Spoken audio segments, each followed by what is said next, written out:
Hey, salut tout le monde, bienvenue sur la chaîne de la team. Aujourd'hui, on a Nico qui va nous présenter son deck. Et c'est un deck Kagero Overlord. C'est un deck qui peut pas gagner d'après certaines personnes. Ah bon. Bon, ok, d'accord, a priori. Bah vas-y. Ce deck je l'ai construit avec la nouvelle banlist, donc banlist c'est effective à partir du 31 janvier, c'est pour ça qu'en starter vous verrez Lizard Soldier Conro. Et pourquoi pas sa deck? Alors Conro par rapport à sa deck, c'est un ensemble en fait. Hein. Conro je peux pas l'expliquer tout seul, il faut que toute la decklist soit présentée pour que je puisse vraiment expliquer Conro. Donc voilà. Donc je l'expliquerai pourquoi Conro un peu plus tard. Alors, en ce qui concerne les G0, la trigger line-up elle joue 4 îles, sans surprise. Ah bon, pas 3? Non, 3, j'ai déjà essayé, ça a déplu à certains joueurs. Donc du coup je suis passé à 4 îles et j'ai choisi spécifiquement des Flame Dragon pour pouvoir les tutos avec The Legend, tout ça. D'accord. Au niveau des crits, je joue 4 Janat. Alors Janat combo avec Blendmaster, pour ceux qui ne savent pas, c'est le crit qui est combo avec Blendmaster. Alors je ne joue pas Dragonic Blendmaster dans mon main deck, mais dans ma G-Zone j'ai Blendmaster Titan. Donc il rentre en combo avec Blendmaster Titan. Quand je déclare une attaque, je peux donner 5000 à Titan et piocher une carte. En autre trigger, en crit, je joue 3 Rakshasa. Rakshasa lui aussi est combo avec Titan, mais pas que. Il est combo avec une petite partie de ma G-Zone. En gros, Rakshasa c'est un des premiers critical triggers de Kagero. Durant la main phase, à chaque fois qu'il y a un rearguard qui a été mis en drop zone, il gagne plus 3000, donc ça, avec Titan ça peut monter à un boost à 9000, ça peut monter à 12000 avec mon deuxième Titan. Donc il peut monter très fort avec Rockflair et tout. Ensuite sur les triggers, toujours sur les triggers, je joue 4 Gatling Claw Dragon. Sans surprise. Sans surprise, le gars qui retire les grades 0, donc forcément c'est un must actuellement, je pense, dans tous les decks Kagero, et je pense que c'est très fort avec tous les decks GB actuels. Je pense que ça peut être, c'est très intéressant de le jouer. Enfin, en dernier trigger, je joue un Harpic. Harpic, j'avais le choix entre mettre un trigger avec un effet et un trigger sans effet. Donc Harpic, il donne 3000 à une unité, ça peut permettre de passer un cap avec Nehalem sur une première attaque de Vanguard, ça les boosté de 7k derrière. Voilà pour les triggers. On va passer au grade 1. Il y a un manque de Draco Kid quand même. Ça manque de Draco Kid, mais bon. Conro, je le laisse là, pour l'instant. Ah, il est beau Conro. En grade 1, je joue 4 Protector Dragon, donc le G Perfect Kagero qui permet d'unflip les dommages. Voilà, je vais pas expliquer pourquoi je joue des G Perfect. Je joue 4 Lizard General Conro. Pour moi, c'est la meilleure unité à jouer dans Overlord, c'est vraiment le grade 1 qui fait tourner le deck, vous comprendrez pourquoi plus tard, une fois qu'on arrivera au grade 3. Conro, donc pour ceux qui ne le connaissent pas, lorsqu'il est placé, je peux révéler un grade 3 et pouvoir tuto, je peux tuto derrière un grade 3 avec Overlord pardon, dans le nom, et je peux défausser une carte de ma main, et son deuxième skill c'est je peux retirer cette unité et je peux choisir mon Vanguard, et à chaque fois qu'il déclarera une attaque, je peux counter charge 2. Conro, déjà il est tutorisable par, d'ailleurs tous les grades 1 et les grades 0 sont tous tutorisables par le starter Conro. Et il ouvre vraiment pas mal de combos en early, et ça peut vraiment être très intéressant de le jouer très rapidement. Ensuite en G1 je joue 3 Stride Assist, Lava Flow Dragon. Donc je vais pas chercher Blendmaster avec évidemment, mais par contre pour Stride ça peut toujours être utile. Et enfin en dernier G1 je joue 3 Lizard Soldier Belog. Parce que Belloc quoi. Parce que Belog, pour ceux qui ne le connaissent pas, quand cette unité est placée en zone de garde, je peux choisir je peux choisir mon Vanguard et lui donner le skill. Si jamais cette attaque ne venait à ne pas toucher, je peux retirer un rearguard en reste. Alors Belog était très fort contre Gear Chronicle, par exemple sur une attaque de Melem qui allait Belog, ça permettait d'éviter un héros Atar placé en rearguard. Belog, je pense qu'il a quand même des choses à dire actuellement, et ça peut vraiment être très fort. On va passer au grade 2. Tant qu'à faire. Tant qu'à faire. Je joue 4 Emperor Dragon Knight Nehalem. Nehalem, il est, pour ceux qui ne le connaissent pas, C'est une carte du Legend Deck qui dit je gagne 2000 en GB1 si je fais un Vanguard avec Overlord et à chaque fois que mon G4, enfin mon Vanguard grade 4 va déclarer une attaque, il va gagner plus 5000. Et donc il rentre en combo avec The Legend et The Ace qui lui donne tout de suite un power plus 10 000. Ça peut faire des colonnes vraiment très intéressantes. Il suffit que je fasse une attaque au G4 et j'ai une colonne à 23k si elle est boostée par 7k derrière. Donc ça fait des grosses colonnes. Et pour le peu qu'il y a un trigger, bah, ça augmente la pression adverse. Oui, c'est pas un deck Kagero, c'est un deck Overlord. C'est Overlord, ouais. C'est Overlord de clan. Ouais, c'est Overlord. En fait, Kagero est le sous-clan d'Overlord, qu'on se le dise. En deuxième grade 2, je joue 4 Dragonic Burnout.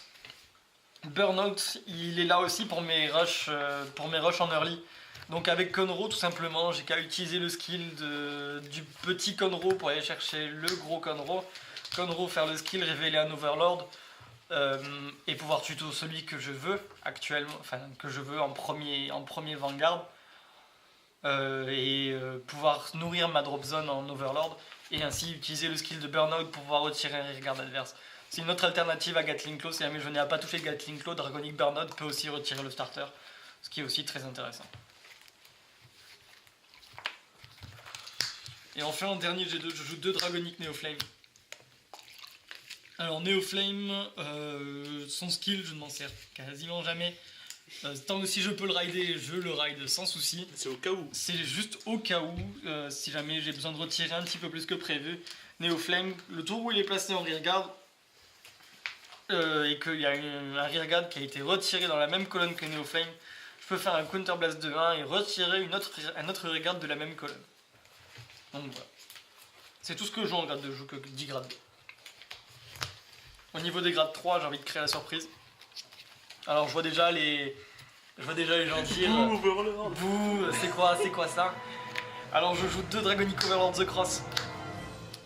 Alors The Cross qui rentre en Légion avec Zien que je joue 3 fois. Alors pourquoi ces ratios? Dragonic Overlord The Cross, quand il performe Légion, je vais pouvoir chercher une copie de la Légion. Donc soit Zien, soit The Cross. Et quand l'attaque ne touche pas, je peux faire un counter blast de 1, défausser The Cross, retirer 2 regarde. Zien, pour ceux qui ne le connaissent pas, pour les rares d'entre vous qui ne le connaissent pas, si j'ai Dragonic Overlord dans le soul, il va gagner plus de 1000. Et si jamais l'attaque venait à toucher, donc un Vanguard ou un Rearguard, je peux faire counter blast de bleu, défausser The End et restand mon Vanguard. The End, je m'en servais pour tout ce qui était rush géant. Si j'avais accès à mon G3 avant de mourir contre Rush G1, The End était une très bonne option, en sachant que The End allait passer. Souvent, The End, en premier ride, le Vanguard, l'adversaire va dire bah ok, je laisse passer. Et il y a vraiment peu de gens qui s'attendent actuellement à voir l'effet de The End passer de cette manière. Souvent, ils le voient avec la Légion, mais ils ne le voient pas en The End tout seul. Et puis il y a Conro qui peut aider à l'avoir aussi. Et il y a Conro, donc le GA Conro qui permet aussi d'aider à. Qui permet de l'avoir. Conro Overlord. Conro Overlord. Du Legend. Ensuite, je joue 2 Dragonic Overlord The Legend. Alors, les gens, je vous vois déjà vous retourner derrière votre écran en train de vous dire, mais je joue quoi d'autre en G3? Alors, 2 The Legend. The Legend, pour ceux qui ne le connaissent pas, c'est une carte de Legend Deck qui dit qu'en GB2, une fois par tour, je peux faire un Counter Blast de 1, il faut c'est un G3 Flame Dragon. Et jusqu'à la fin du tour, il va gagner plus un grade, plus un drive check, power plus 15 000 et le skill de, une fois qu'il a attaqué le rearguard, je peux défausser 3 cards et la restore. Et quand il est placé en Vanguard, je peux faire Counter Blast de 1 sous Blast de 1. Et je peux regarder 5 cartes du dessus de mon deck pour chercher un Flame Dragon. Je peux très bien chercher un Overlord, je peux très bien chercher Neoflame, Burnout, je peux chercher un Stride Assist, je peux chercher un G-Perfect. Et je peux chercher un Heal Trigger. Enfin, j'ai pas mal de cibles pour Overlord de Légende. C'est vraiment rare que son skin ne se résolve pas. Enfin, en dernier G3, enfin les 2 derniers G3, je joue un Dragonic Overlord The Great. Alors The Great, je le joue x1, c'est mon petit finisher. Si jamais au niveau de mes strides, j'arrive à court, ou si jamais au niveau de mes Counter Blast, mes Conros sont passés soit en damage jaune, soit en ayant fait leur skill tout simplement, c'est le seul moyen de me restand vraiment gratuitement. De plus, le fait de pouvoir Légion permet de pouvoir remettre des triggers dans le deck, ça augmente un peu la pression. Et le fait de faire 2 Twin Drive sur un tour en endgame, ça peut vraiment changer, ça peut vraiment tout basculer. Enfin, la dernière carte de mon deck, La petite surprise. la petite surprise, je joue un Dragonic Overlord Break Ride. Alors Dragonic Overlord Break Ride, ça a été vraiment un coup de cœur, mais vraiment dans cette decklist. Je vois déjà des gens dire bah, c'est pas combo avec pas mal de choses. De Bah, Brain. j'ai envie de dire non, c'est faux. C'est combo avec vraiment pas mal de choses. Déjà avec le The Cross, donc du coup quand je break ride The Cross avec le Dragonic Overlord et que je performe Légion, ça me fait déjà une Légion à 34k qui va se restand quoi qu'il arrive avec l'effet d'Overlord en tapant le rear guard d'abord. Donc j'ai déjà 2 Twin Drive d'assurés, et c'est pourvu que la deuxième attaque avec le Vanguard touche, ça me fait un troisième attaque avec une Légion qui est déjà à 34 000, donc très difficile à garder. Et le deuxième cas qui est très intéressant, c'est quand je break ride The Legend sur Overlord. En fait, j'ai le choix de mon cost. Alors, entre The Legend qui me dit je peux défausser 3 cartes pour la restand ou faire un counterblast de 1 et défausser une carte pour le restand, ben c'est clairement vu. Si je veux faire du CA, j'ai qu'à faire le skill du break ride au lieu du skill de The Legend pour le restand. Voilà. Voilà pour les grades 3. Et c'est aussi la raison pour laquelle je disais Conroe est très intéressante. Conroe G1 est très intéressant. Ouais, G0 aussi du coup. Et le G0 aussi du coup. Parce que le G0 me permet de pouvoir tuto le G1. Le G1, le fait que je joue 9 G3, ça me permet d'assurément en avoir un en main. Et le fait de pouvoir tuto Conroe G1 va me permettre de choisir tout de suite Dragonic Overlord Break Ride comme premier Vanguard. Et du coup, le Break Ride sera assuré avec The Legend ou The Cross. Même ZN, c'est pas non plus, c'est pas le meilleur des moves, mais bon, j'ai toujours moyen de tuto en fait avec ce jeu. C'est pas une question, la decklist est plutôt stable au niveau de mes tutos grade 3. Ensuite, pour les autres raisons pour lesquelles je joue 9 grade 3 dans Overlord, ben c'est Dragonic Burnout pour son skill de remettre un G3 Overlord par exemple en dessous de mon deck, bah, ça me permet d'avoir toujours des ressources dans la drop zone. Et pour mes G-Guardians, c'est très utile, vous le verrez tout à l'heure. Je vais passer sur ma G-Zone. Allons-y. Je joue sans surprise un Vortex Desire. Vortex Desire, pour ceux qui ne le connaissent pas, quand je déclare une attaque, je peux flipper une G-Unit face-up. Et si jamais l'attaque touche, je peux retirer un rearguard adverse pour chaque Flame Dragon que j'ai en Vanguard. En sachant que mon Vanguard, mon cœur est un Flame Dragon. J'ai donc 2 Flame Dragon par exemple en Vanguard. Si jamais l'attaque touche, je peux retirer 2 rearguards. Si je suis en Légion, je peux retirer 3 rearguards. Si jamais l'attaque touche. Ensuite, je joue un Mustapha. Mustapha, en fait, je m'en sers surtout quand il n'y a qu'un seul rearguard à retirer. À ce moment-là, c'est Counterblast de 1, je flippe une autre G-Unit face-up. Et si jamais, je peux retirer un rearguard adverse. Son autre skill, par contre, de faire un counter charge si jamais je touche, je ne m'en sers pas vu que je ne joue qu'un seul Mustapha. Ensuite, je joue 4 Dragonic Grandmaster Titan. Alors, Titan, c'est la carte qui rend le deck aussi combo avec Rakshasa par exemple, avec les Janat. Il rend mes triggers vivants, bizarrement. Son skill, pour ceux qui ne le connaissent pas, en GB2. Donc Counterblast de 1, je choisis une G-Unit face down et je la tourne face up. Et je choisis un nombre de rearguard adverse, c'est équivalent au nombre de Dragonic Grandmaster Titan face up dans ma G-Zone. Je les retire et si je suis en blaze, donc si jamais je déclare une attaque et que à la déclaration de l'attaque, de ma première attaque par exemple, j'ai plus de rearguard que mon adversaire, mon Vanguard rentre en blaze et si je rentre en blaze, je gagne plus un crit. Donc ça peut potentiellement faire aussi une grosse colonne avec les Janat ou avec les Rakshasa, un crit 2. Ensuite, je joue 2 Dragonic Overlord The Ace. Car The Ace, c'est le meilleur à mes yeux. The Ace, pour ceux qui ne le connaissent pas, c'est Counterblast de 2, je flippe un The Ace. Et jusqu'à la fin du tour, il gagne Drive Check -1. Cependant, une fois par tour, je pourrais défausser un grade 3 Overlord et une carte de ma main. À la fin de la première attaque de The Ace, je pourrais le restand et lui donner plus 5000. Ok, c'est 2 Twin Drive, mais c'est le seul stride, c'est la seule bestiole que j'ai qui pourra taper 2 fois le Vanguard au grade 4. The Ace, ça peut aussi être un finisher dans certaines parties. Ensuite, je joue 2 Route Flare Dragon. Ouais.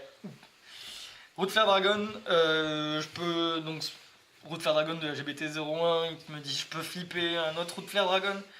À ce moment-là, je choisis un rearguard et je retire toute la colonne du rearguard choisi. Donc du coup avec Rakshasa, il permet de donner plus 6000 de power à Rakshasa de manière assez gratuite, étant donné qu'il n'y a pas de counterblast, il n'y a pas de soul blast, donc il n'a pas de cost en plus de son flip. Donc ouais, Route Flare, c'est si jamais j'ai un petit tour de mou où j'ai pas Conro, mais que je veux quand même faire du Twin Drive, ou que j'ai besoin de garder mes counterblast, bah je joue Route Flare Dragon, histoire de m'assurer un tour quand même assez correct en triple drive. Enfin, mon ultime finisher, Nouvelle Vague l'Express. Nouvelle Vague l'Express, donc c'est en GB2, Counter Blast de 1, je flippe à Nouvelle Vague l'Express, de face-on de ma G-Zone à face-up. Et jusqu'à la fin du tour, les effets de trigger, si jamais l'adversaire a 5 dommages, les effets de trigger adverses sont annulés. Et quand cette carte déclare une attaque, l'adversaire ne peut pas garder avec des gradins ou plus. Donc c'est vraiment l'un des kills du deck. Ouais. Si je veux m'assurer vraiment une victoire, Nouvelle Vague l'Express, quand une fois qu'il est sorti, voilà. En G-Guardian, je joue 3 Denial Griffin. Denial Griffin, en fait, c'est le pouvoir de dire non. Pour moi, je le considère comme un perfect. Je considère tous mes heals comme des perfects pour y regarder. Si jamais l'adversaire sort une grosse colonne que je ne peux pas gérer, j'ai juste à lui dire Denial Griffin, Counter Blast de 1 et je retire ton rearguard. Donc je te dis, non, l'attaque ne passe pas. Il n'y a pas que ça qui passe pas. Il n'y a pas que ça qui passe pas. Enfin, en dernière carte, je joue un Defeat Flare Dragon. Defeat Flare Dragon, j'ai trouvé obligé, je me suis senti obligé de la jouer avec les 9 grade 3 Overlord que je peux avoir dans mon deck. Defeat Flare, pour ceux qui ne le connaissent pas, Counter Blast de 1, quand le Vanguard adverse déclare une attaque sur mon Vanguard, que cette carte est placée en zone de garde, je peux faire un Counter Blast de 1, je choisis 2 grade 3 Flame Dragon, et si mon Vanguard est un Overlord, je peux retirer toute la back row adverse. Donc du coup, je peux très bien arrêter toutes les attaques de rearguard adverse, me faciliter la garde. Voilà. T'as déjà score avec ou pas? J'ai pas fait de gros events avec, je vais pas te mentir, j'ai vraiment fait quelques tournois plus ou moins grands. J'ai gagné un tournoi pour le Téléthon, mais on n'était pas non plus nombreux. J'ai déjà gagné plusieurs tournois de DC avec cette decklist là et ça a été, franchement la decklist a tourné mais du feu de Dieu. Je m'en suis pas rendu compte tout de suite, mais c'était vraiment très très fort, quoi. Et pourquoi être revenu sur Kagero Overlord? Overlord tout simplement parce que c'est déjà un petit coup de cœur personnel déjà de jouer Overlord. C'est vraiment un archétype qui m'a tout de suite plu. Ensuite Overlord, je pense que c'est Kagero du moins dans son ensemble, je trouve que c'est l'un des clans qui a le moins de mauvais match-up. Du fait qu'il y ait Denial Griffin qui retire les rearguards dérangeants, le fait que Defeat Flare, c'est un G-Guardian particulier à Overlord, mais Defeat Flare permet de retirer toute la back row, ce qui est assez inédit actuellement en G-Guardian. Le fait de pouvoir très bien dire non sur le Vanguard mais aussi sur les rearguards. Ensuite, le deck est d'une stabilité, il est vraiment très stable, surtout depuis le retour de Conro. J'ai beau avoir playtest avec Sadeg plus que Conro, et au final Conro me donne plus de stabilité, ça me permet de rider plus facilement Dragon Overlord Break Ride. Donc ouais, c'est vraiment la stabilité et le gameplay, et aussi le fait de pouvoir lancer des grosses attaques avec le Vanguard et de pouvoir se restand les 2 triple drive ou les 3 twin drive. Voilà. C'est vraiment très impressionnant comme jeu, je pense. Voilà. Je sais pas, t'aurais pu jouer des decks de fragile, style Diablo Luard ou... Ouais, mais je suis pas si fragile que ça et je me dis je préfère déterrer les vieux decks que ou que certaines personnes ont décidé de passer outre. Je peux comprendre leur choix, je peux comprendre leur décision, Mais à mes yeux, je pense que Kagero peut très bien s'en sortir encore actuellement. Et je pense qu'il pouvait encore faire du travail à l'époque de Gear Chronicle. Et avant de passer sur Kagero, t'étais sur quoi? Avant de passer sur Kagero, je jouais Link Joker. Et Link Joker, au final, ayant joué trop Link Joker, ayant trop joué Link Joker, ça m'a un peu saoulé de dire lock. Je vivais toujours les mêmes T'as toujours tournois. l'impression de traiter les gens, quoi. Ouais, voilà. Enfin, je m'en suis vite lassé au final. Après, j'ai testé Gear Chronicle et enfin, ouais, pareil, c'est pas un deck qui était très passionnant au final. Hein. Je l'ai construit, mais la decklist est très forte, je dis pas le contraire, mais c'est pas marrant de le jouer, quoi. C'est très fort, mais c'est pas marrant de jouer Chrono Jet, je pense. Là, je prends vraiment plus mon pied en jouant Kagero. Peut-être que je ferai moins de résultats, mais Ça veut rien dire. ça veut rien dire, mais je préfère autant jouer quelque chose qui me plaît. Et là, je prends vraiment mon pied avec Kagero, et c'est le principal, je pense. Ouais, c'est normal. Bon. En tout cas, Nico, merci. Bah, y a pas de souci. Ça me fait plaisir. Puis à la prochaine pour une nouvelle vidéo, les enfants. Bah ouais.